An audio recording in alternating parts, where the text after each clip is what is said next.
মুসলমান ভাইরা রে আমার, এ বন্ধু দিলটারে নরম করে দিয়া কথাগুলি শোনো। আমার আল্লাহ রাব্বুল আলামিন ডাক দিয়া বলেন, বান্দা তোরে আমি আল্লাহ চাই না রে বান্দা জাহান্নামের আগুন দিয়া জ্বালাইতে। এই জন্যই তোরে বান্দা আমি আল্লাহ রাব্বুল আলামিন তুই বান্দার তাহাজ্জুদে ডাক দে। এ আব্দুল্লাহ কো আয় বান্দা আয়, আমি মালিকের কাছে তওবা করিয়া ফেললে বান্দা। আমি আল্লাহ মালিক বা এমন আল্লাহ এমন আল্লাহ, আমি আল্লাহ তাহাজ্জুদের সময় সকল রহমতের দরজাগুলো খুলিয়া দিয়া তুই বান্দারে আমি আল্লাহ পাক ডাক দিতে থাকি। আছো কি কোনো গুনাহগার বান্দা আমি মালিকের কাছে চাই আলো? আছো কি কোনো অভাবী বান্দা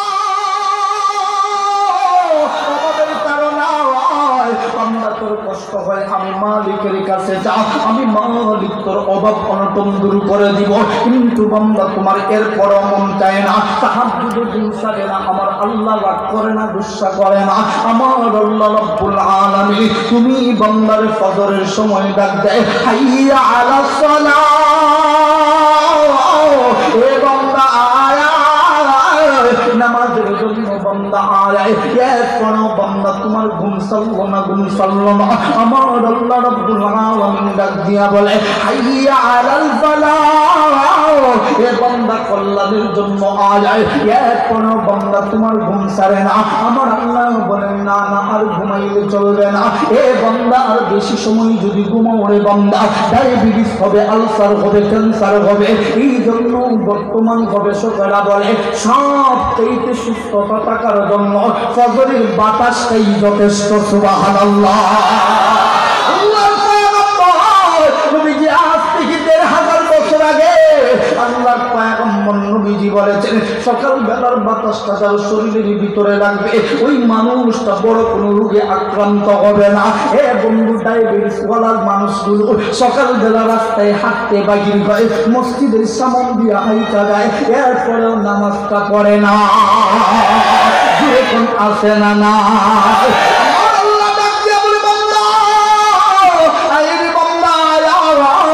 আমি মালিক তোরে তাহাজ্জুদে ডাকলাম আসলি না। ফজরের সময় বান্দা আয়, আসসালাতু খায়রুম মিনান নাওম, এ বান্দা ঘুমের চেয়ে নামাজ ভালো আয়। এরপর তুমি বান্দা ঘুমাইলা, ঘুম থেকে উঠলা না। আমার আল্লাহ রব্বুল আলামিন এরপর বান্দার প্রতি রাগ করে না।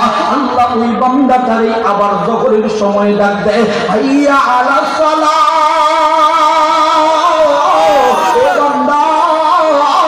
আমার আল্লাহ যদি বলতো বান্দারে তুই যদি জোহরের নামাজ না পড়স রে বান্দা আমি আল্লাহ তোর অক্সিজেন বন্ধ করে দিব। আল্লাহ পাকে এই ক্ষমতাটা ছিল, কিন্তু আমার আল্লাহ ডাক দিয়া বলেন, না না আয় বান্দা জোহরের আয় আয়। জোহরে বান্দা তোর সময় সুযোগ হইল না। আমার আল্লাহ বলেন তোর সময় আছে আসর পর্যন্ত। এ বান্দা আসরেও তোর সময় হইল না। আল্লাহ বলেন বান্দা আয় আয়, মাগরিবের সময় আয় আয়। আমার আল্লাহ কেমন আল্লাহ, আল্লাহর বারবার ডাকে, এরপরেও বান্দাটা মালিকের ডাকে সাড়া দেয় না। আমার আল্লাহ রব্বুল আলামিনের কাছে ফেরেশতারা ডাক দিয়া বলে, মালিক রে আপনি আপনার বান্দারে তাহাজ্জুদ থেকে ডাকা শুরু করলেন, এখন পর্যন্ত আপনি ডাকলেন, আপনার বান্দা দেখবেন নেশার সময় আসবে না। আমার আল্লাহ ডাক দিয়া বলেন, ও ফেরেশতারা না না, আমার বান্দা এসার সময় আসবে আসবে।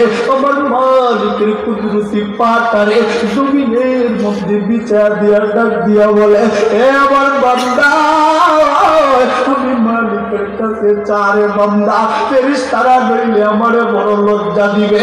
এ বান্দা তোদেরকে বড় আদর করে বানাইছি, তোদেরকে বান্দা আমি যাই নইলে জাহান্নামের আগুনে দিতে হবে।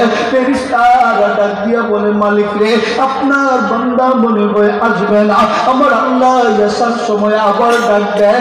আমার আল্লাহ কেমন আল্লাহ, কেমন আল্লাহ, দুনিয়ার মালিক একবার দুইবার ডাক দিলে যদি বান্দাটা চাকরটা না শুনে আশরাফ বান্দার প্রতি চাকরের প্রতি মালিক রাগান্বিত হয়ে যায় কিন্তু আমার আল্লাহ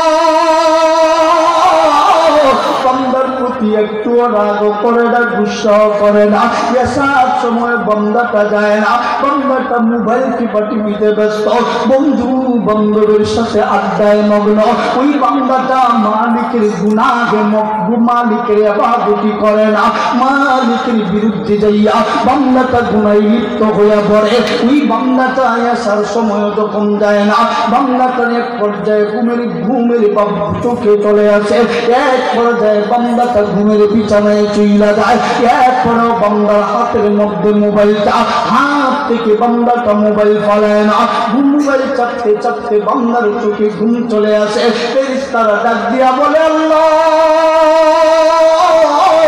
আপনার বান্দাটা আর কোন সময় আপনার গোলামি আর বন্দেগী করবে আপনার বান্দাটা তো ঘুমায়া পড়ল আপনার বান্দার পুরাটা দিনের গুনাহ একত্রিত কইরা রাখছি আপনার বান্দার গুনাহগুলো লিপিবদ্ধ আকারে লেখা রাখবো নাকি যেই সময় ফেরেশতারা আমার আল্লাহর কাছে বান্দার নামে বিচার দেওয়া হয় আমার আল্লাহর কুদরতি সুন্দর জায়গাটা আমার আল্লাহ মলিন কইরা দিয়া ডাক দিয়া বলে ও ফেরেশতারা আমার বান্দার গুনাহ লিখতে মন চায় গুনাহ লিখবি তবে শুই না রাখো যে কোনো সময় কিন্তু আমার বান্দার জীবনের গুনাহটা মুহূর্তের ভিতরে মাফ করে দিতে পারি এই কথাটাই তো আমার আল্লাহ কোরআনে পাকে জানা দেয় ইয়া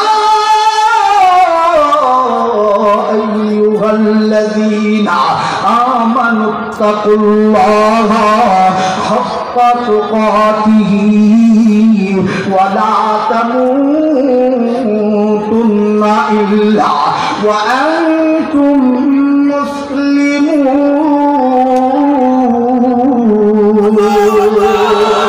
আমার আল্লাহ রাব্বুল আলামিন ডাক দিয়া বলে এই ইমানদারের দল ইমানদারের দলেরা শুনো হাক্কা তুকাতিহি আই ইত্তাকুল্লাহ আমার আল্লাহ বলেন বান্দারে শুনো শুনো আমি আল্লাহ প্রতি ঈমান আনয়ন করো আমি আল্লাহর ভয় প্রদর্শন মন্তরের ভিতরে করো আমি যে গুনাহগুলো করতেছি এই গুনাহ তো আমার দুনিয়ার কোনো মানুষ দেখুক আর না দেখুক কিন্তু আমার আল্লাহ দেখে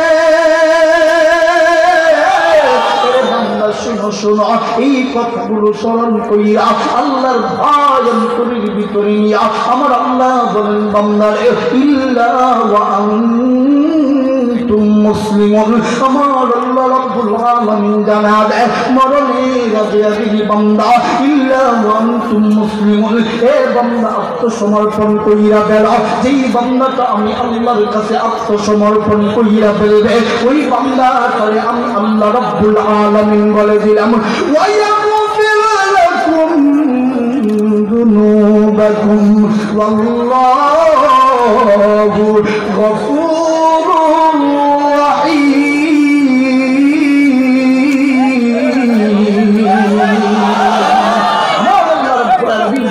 বান্দা যখন সময় গুনাহ করে আমি মালিকের কাছে তওবা করে ওয়াগফির লাকুম যুনুবাকুম ওয়াল্লাহু গফুরুর রাহিম আমি আল্লাহ রাব্বুল আলামিন ওই বান্দা